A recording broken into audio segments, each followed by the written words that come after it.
এই চল রে, পালাই, কেউ দেখে ফেলবে রে। অনেক হয়েছে, এখন আমাদের এখান থেকে সরে পড়া দরকার। কেমন জানি একটু খটকা লাগতাছে। আরে খটকা পরে বের করিস, এখন চল চল, কেউ চলে আসলে মহা বিপদে পড়বো রে। চল চল চল চল। বাবা, এইবার বড় মাছ পাবোই। জাল টানো তো। এইবার যদি বড় মাছ পাই তাহলে সত্যি খুব ভালো হতো। ধৈর্য ধরো। মাছ ধরা মানে নদীর সঙ্গে যুদ্ধ। মাছ ধরা মানে শুধু জাল টান দিলে মাছ পাওয়া যাবে এমনটি নয় রে। কাল যদি বেশি মাছ পাই, মাধুরীর জন্য জুতো কিনবো। নাকি অন্য কিছু করব বলো তো? না, মায়ের জন্য অনেকগুলো মাছ নিয়ে যাব। কি করব বলো তো? হ্যাঁ, আর তোর স্কুলের ফিও জমে আছে অনেক। মাথার ওপরে যে কত কিছু, সেটা এখন বুঝবি না বাবা। বাবা, এমন যদি হতো আমরা সব সময় অনেক বেশি মাছ পাই আর নিজেরাও খেতে পারি এবং অনেক বিক্রি করে অনেক টাকাও রোজগার করতে পারি, কেমন হতো বলো তো? এমন যদি হতো তাহলে আমরা হয়তো স্বপ্নের দেশে বাস করতাম। আমাদের আর কোনো অভাবই থাকতো না। পৃথিবীতে সবকিছু স্বপ্নের মতন হয় না রে বাবা। কিন্তু বাবা, আমার এরকম ভাবনা ভাবতেও খুব ভালো লাগে। আমাদের সব কিছু আছে, আবার আমরা প্রতিদিনই অনেক মাছও খেতে পাই। তোর যখন এরকম ভাবনা ভাবতে ভালো লাগছে, তুই ভেবে যা। ভাবতে তো কোনো টাকা পয়সা লাগে না বা কোনো ক্ষতিও হয় না।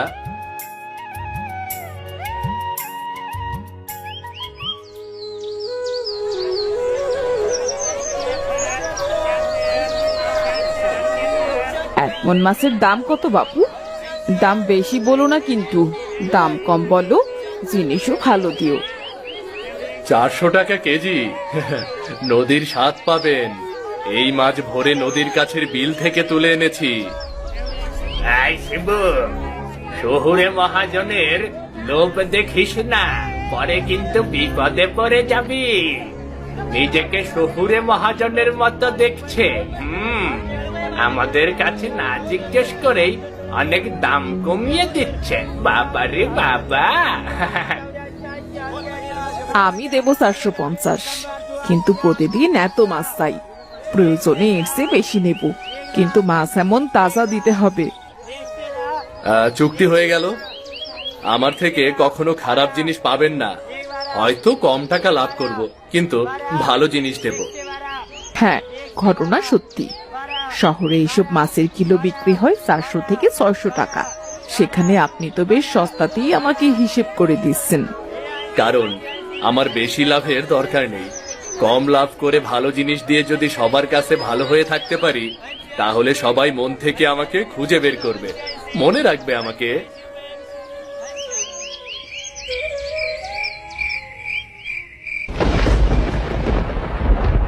শিবু আজ বাজারের রাজা।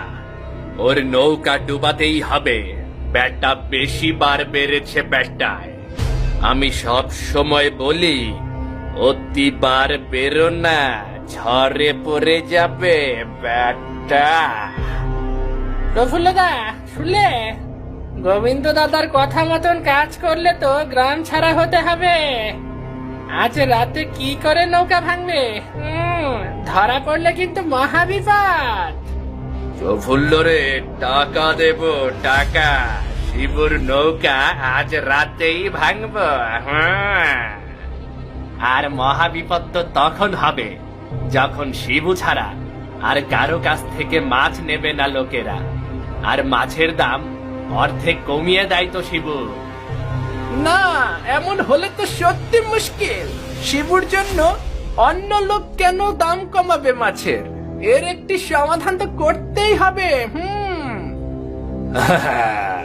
হ্যাঁ, তাইলে আজই চলো আমরা নৌকাটা ভাঙ্গিয়া আগুন লাগাইয়া দেই। ভাঙ্গা নৌকার মধ্যে শিব মরব। চল চল চল, ওর কম দামে মাছ বিক্রি চুটিয়ে দেব আজই। চল।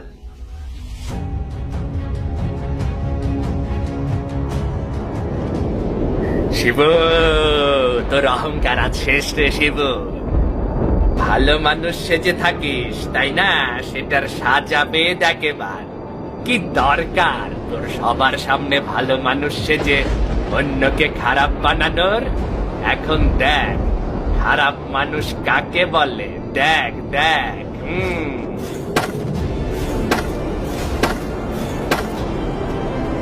চল রে পালাই, কেউ দেখে ফেলবে রে। অনেক হয়েছে, এখন আমাদের এখান থেকে সরে পড়া দরকার। কেমন জানি একটু খটকা লাগতাছে। আরে খটকা পরে বের করিস, এখন চল চল। কেউ চলে আসলে মহা বিপদে পড়বো রে। চল চল চল চল।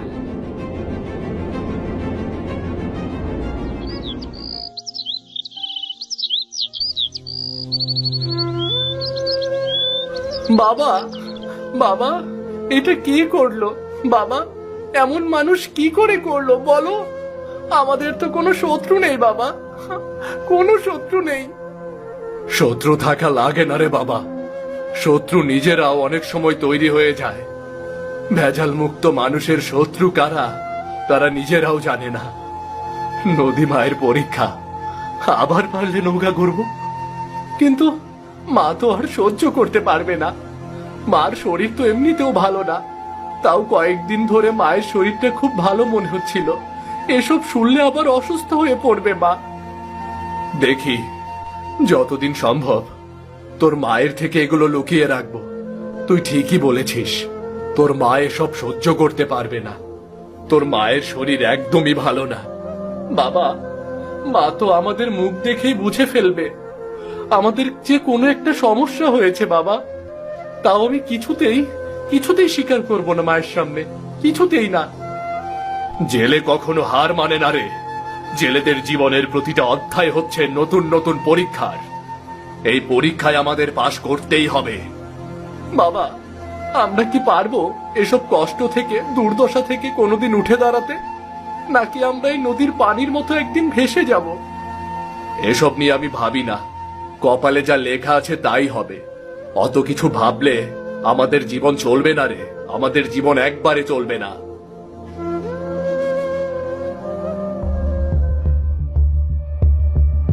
এ বাজার আমার বাপ দাদার, তুই কে রে বেটা? তুই এসে সবকিছুর দাম কমিয়ে গোটা বাজারের সব খদ্দের নিয়ে নিবি, আর আমি সেটা সহ্য করব? সেটা আমি সহ্য করব? মারধর করলে পুলিশ ডাকবো। তোমরা কি চাইছো? বাজার কোনোদিন কারো বাপ দাদার হয়? আমার বাচ্চারা ক্ষুধায় মরবে। আমি তো কারো কোনো কিছু চুরি করিনি, আমি তো কারো কোনো ক্ষতি করিনি। তাহলে কেন আজ আমার এই কষ্ট সহ্য করতে হবে? নদীতে নামলে শত্রু। আজ থেকে এ বাজারে আর কোনো কম দামে বিক্রি চলবে না মাছ। নিজের জন্য অন্যের ভাত মেরে দাও, তাই না? তুই কম টাকায় চলতে পারবি দেখে অন্য মানুষও তাই করবে নাকি রে? তুই তাই মনে করিস? রাস্তার পাশের মাছের বাজারে সবার অধিকার, আমি কেন পিছিয়ে থাকবো? এ বাজার তো সবার। কি বললি? রাস্তার পাশের বাজার সবার? তোর এত বড় সাহস! কত সাহস! এবার তোকে আমি দেখাবো। আমাকে দয়া করে সবাই সাহায্য করুন, আমি তো কোনো অন্যায় করিনি। কেন আমাকে শাস্তি দিচ্ছেন? দয়া করে সবাই আমাকে সাহায্য করুন। রাস্তার পাশের বাজার যে কতটা ভয়ঙ্কর হয় এবার তুই হারে হারে টের পাবি। আমার সঙ্গে পাঙ্গা? মা, ভাত দেবে? আমার খুব খিদে পেয়েছি মা, পেট ব্যথা করছে ক্ষুধায়। তোর বাবা আসছে রে মা, তখন রান্না করবো। জানি না তোর বাবা কেমন যেন ইদানিং সব লুকাচ্ছে। ঘরে কিছু নেই, সে কিছুই বলছে না আমাকে। মা, আমি ওসব জানি না, আমার পেটে খুব ব্যথা করছে। আমায় একটু খাবার খেতে দাও না মা। তুই স্কুলে যাবি না? আমিও আজ স্কুলে যাব না, আজ বাসায় বসে অনেক খেলবো। প্রতিদিন স্কুলে যেতে যেতে আমি ক্লান্ত। আহারে, আমি কতদিন ধরে স্কুলে যেতে পারছি না, খুব স্কুলে যেতে ইচ্ছে করছে আমার। তাহলে যাস না কেন তুই? আর কতদিন বন্ধ টিভি? সবাই বলে তুই আর নাকি আসবি না। সুমনা ম্যাডাম নাকি বলেছে স্কুলে না গেলে জরিমানা হবে, কিন্তু আমার তো যাওয়ার কোনো উপায় নেই। না খাবার আছে পেটে, না স্কুলে যাওয়ার উপায়। যাবি, কালই যাবি। তোর বাবা আজ কিছু না কিছু অবশ্যই নিয়ে আসবে। সবার কষ্টের দিন থাকে না রে মা, একটা সময় কষ্ট ঠিক কমে যায়। তুই তো অনেকদিন ধরে স্কুলে যাস না, ম্যাডাম বলছিল তোর নাম কেটে দেবে। কি বলছিস কি তুই? আমার নাম কেটে দেবে? মা, মা তুমি শুনছো সুমনা কি বললো? শান্ত হ মা, শান্ত হ। আমি কালই স্কুলে গিয়ে কথা বলবো, এই কটা দিন সময় দেবার জন্য।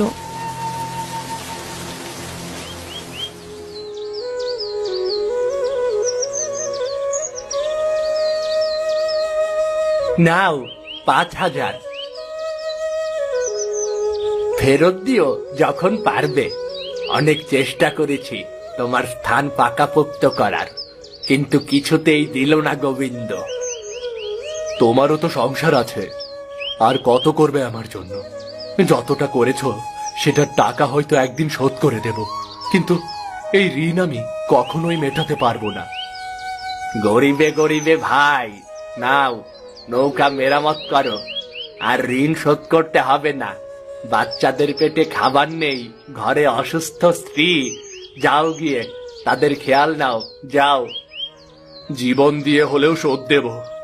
আমার এই বিপদের সময় আপনি আমার আর আমার পরিবারের পাশে দাঁড়িয়েছেন, এ কথা কোনোদিনও ভুলবো না। বিপদের সময়ই আসল মানুষ চেনা যায়। এই নিয়ে ভেবো না, তুমি যাও, যেভাবেই হোক ঘুরে দাঁড়াও, এটাই কামনা থাকবে। যাও যাও যাও।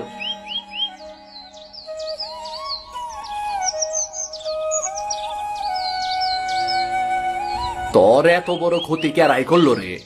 এই নৌকা ভাঙ্গা যতটা সহজ, তার থেকে গড়া 1000 গুণ কঠিন। এই নৌকা ভাঙ্গা, কিন্তু তোর ইচ্ছা শক্তি থাকলে চলবো। কত টাকা লাগবে আমাকে একটু ধারণা দাও, আমার এখন কোনো কুল নেই। 3000, সময় লাগবে 1 মাস, কিন্তু কাজ তাড়াতাড়ি করা যায়, সেটা বেশি ভালো হইব না। এই 1 মাসে তোর নৌকা আগের থেকেও বেশি মজবুত হইব, বুঝলি? রাত দিন মাছ ধরে টাকা জমাবো, যেভাবেই হোক আমার ঘুরে দাঁড়াতেই হবে। এবার আর আমি কাউকেই কষ্ট পেতে দেব না। এইটা আমি দেখে কম চাইলাম, অন্য কেউ হইলে 5000 টাকার কমে করতই না। কি করব বলো, বুঝি তো সবকিছুর দাম বাড়তি, কিন্তু কোনোভাবেই তো আগাতে পারি না। 1 পা আগালে 2 পা কেউ পেছন থেকে টেনে ধরে।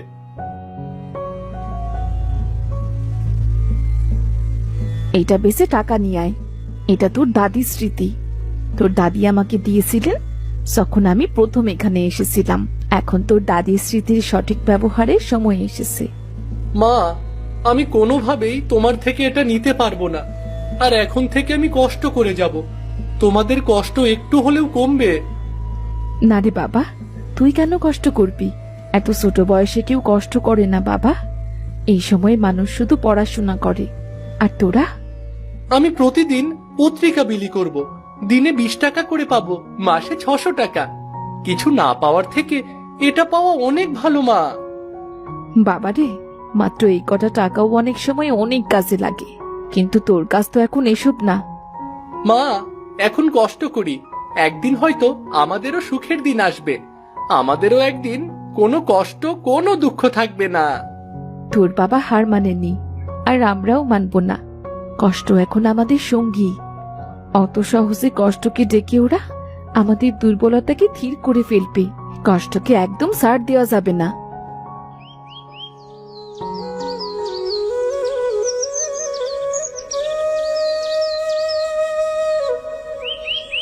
এইবার সাবধান হইতে হইব।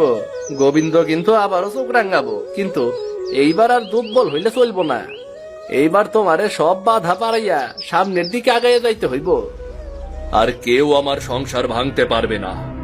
অনেক কষ্ট করেছি, সব থেকে কষ্ট করেছে আমার পরিবার। ছোট ছোট 2টা বাচ্চা আর তোমার অসুস্থ স্ত্রী কতই না কষ্ট করছে, খাইয়া না খাইয়া দিন পার করছে, কিন্তু এইবার আর দুর্বল হইলে হইব না, বুঝলা? এবার আর আমাকে কেউ দুর্বল করতে পারবে না। পৃথিবীর কোনো শক্তি নেই আমাকে আর দুর্বল করতে পারে। কোনো কিচ্ছু আমাকে দুর্বল করতে পারবে না। তুমি যদি আগের থেকে আরো শক্ত হইতা, তাইলে হয়তো এই দিন তোমারে দেখতে হইতো না। তুমি জানো না, বাজারে বসতে দেয়নি আমাকে। বাড়ির পাশে এখানে ওখানে যেখানে পেরেছি সেখানে গিয়ে মাছ বিক্রি করেছি। নৌকা ছাড়া মাছ ধরতে কষ্ট হয় নাই? কেমনে করছো এই কাজ? মাছ কেমনে ধরছো? কষ্ট হয়নি। কত কষ্ট করে অন্যের নৌকায় বসে মাছ ধরেছি। অনেক সময় নৌকা পাইনি নদীর পারে, পায়ে হেঁটে গিয়ে মাছ ধরেছি। এই কষ্টের ফল জানি তুমি পাও গো। যা কষ্ট করছো এবার তুমি আর তোমার পরিবার। হ্যাঁ, এই নাও তোমার পারিশ্রমিক।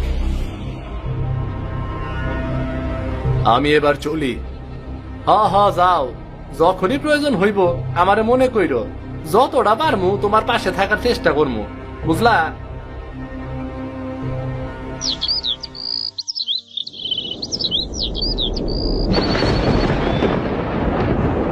তুই আমার সর্বনাশ করলি। তোকে একবার শিক্ষা দিয়ে ছেড়ে দিতে চেয়েছিলাম, কিন্তু তুই কিছুতেই বোঝার মানুষ না। তোর ঈর্ষায় তুই নিজেই ডুববি। মানুষ এত নিচে কি করে নামে? তোর সাথে কোনো শত্রুতা নেই আমার, নেই কোনো দ্বন্দ্ব। কি করে বারবার তুই আমার ক্ষতি করে যাচ্ছিস? তুই আমার পরোক্ষ শত্রু। তোর কারণে মাছের দাম কমে বিক্রি করতে হয়। এবার খদ্দের তোর কাছেই বেশি হয়। তোর হাত পা কাঁপে না? বারবার বিনা দোষে তুই আমার ও আমার পরিবারের ক্ষতি করছিস। তুই সত্যি মানুষ তো? মানুষ না তো কি? তোর কি আমাকে পাগল মনে হয় নাকি রে? তোর জন্য আজ আমি সত্যিই পাগল হয়ে গেছি রে। তুই যেহেতু কিছুতেই বুঝতে পারছিস না বা বুঝতে চাইছিস না, তোর বিচার পুলিশ করুক। আমি চেয়েছিলাম শান্তি। ক্ষমা চাই। আর না, আর না, আর এ ভুল করব না। এমনটা আর হবে না।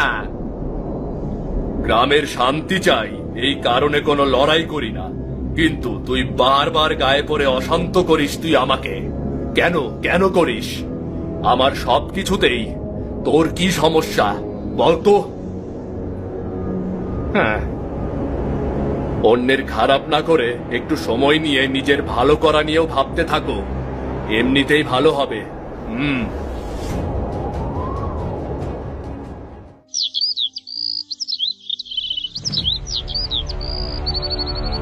গোবিন্দ, তুই কি আসলেই মানুষ? তুই হলো গ্রামের শত্রু। এমন মানুষ কোনোদিন দেখিনি যে অন্যের ক্ষতি করে, তাও কোনো শত্রু না হয়েও। কোনোদিন দেখিনি এমন মানুষ আমি। আমি হিংসা, ক্রোধ, লোভ এগুলোতে অন্ধ হয়ে গিয়েছিলাম। আমার মাথায় কিছুই ছিল না তখন। এমন হিংসা কেন আসবে মনে? রাস্তার পাশের বাজারে আরো তো অনেকেই মাছ বিক্রি করে। কই, তুই তো অন্য কারো ক্ষতি করলি না। দাদা, ভুল হয়েছে আমার। আমি সত্যি নিজের ভুল বুঝতে পেরেছি। আমি সবার সামনে শিবুর কাছে ক্ষমা চাইবো। হ্যাঁ, ক্ষমা না করলে তো যখন তুমি ধরা পড়লে তখন তোমাকে পুলিশে দিয়ে দিতাম। আমি সব সময় নির্ভেজাল মানুষ। ঝামেলা আমার কখনোই পছন্দ না। যেখানে সবাই মিলে তোরা একটু সুন্দর গ্রামের বাজার গড়ে তুলবি, যেটার নাম ডাক সবাই করবে, সেখানে তোরা নিজেরাই নিজেদের সাথে দ্বন্দ্বে লিপ্ত। সবাই মিলে বাজার করব, লড়াই নয়। কেউ কারো প্রতি হিংসা না করে বরং দয়া ও ভালোবাসা দিয়ে সবার জীবন ভালো রাখবো। বাবারাই স্কুলে যেতে, কিন্তু বাবাও এখন রাস্তার পাশের মাছের বাজারে মাছ বিক্রি করবি। শিবু, তুই আজ গ্রামের বীর। কিভাবে ক্ষমা করতে হয়, কিভাবে ঘুরে দাঁড়াতে হয়, সবটাই তোর কাছ থেকে মানুষ দেখেছে। বীর না, আমি সাধারণ জেলে। সাধারণ জেলে হয়েই বাঁচতে চাই। কোনো মানুষকে ঠকাতে চাই না আমি।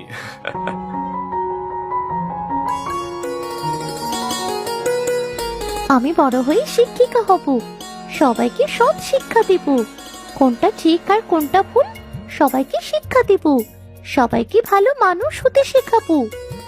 তোর জন্যেই তো সব সংগ্রাম, এত কষ্ট, এত আশা, সবকিছুই তোদের জন্য। আমার সাথে সাথে তোরাও অনেক কষ্ট করেছিস। না বাবা, এই কষ্ট তোমার কষ্টের কাছে কিছুই না।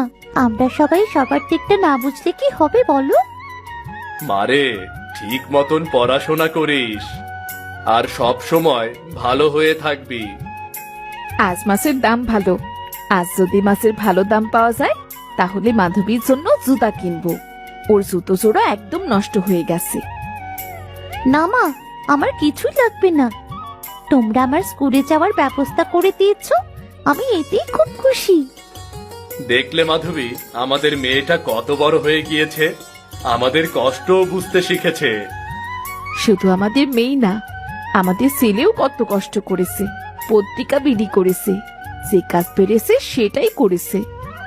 এসব সত্যি আমি কিছুই জানতাম না। আমি জানলে কখনোই ওকে এত কষ্ট করতে দিতাম না। তোমাকে বুঝতে দেইনি, তুমি সব চাপ একাই কেন নেবে, তাই তোমার ছেলে নিজেই এসব চাপ ভাগ করে নিয়েছে, আর তোমাকে জানাতে বারণ করেছিল। আমি সত্যি খুবই ভাগ্যবান এত ভালো একটি পরিবার পেয়ে। এমন পরিবার আসলে কজনের ভাগ্যে জোটে। আমি সত্যি খুবই ভাগ্যবান। মূল বার্তা, নদী যেমন গাদা মারিয়ে এগোয়, মানুষও সংগ্রামে জয়ী হয়।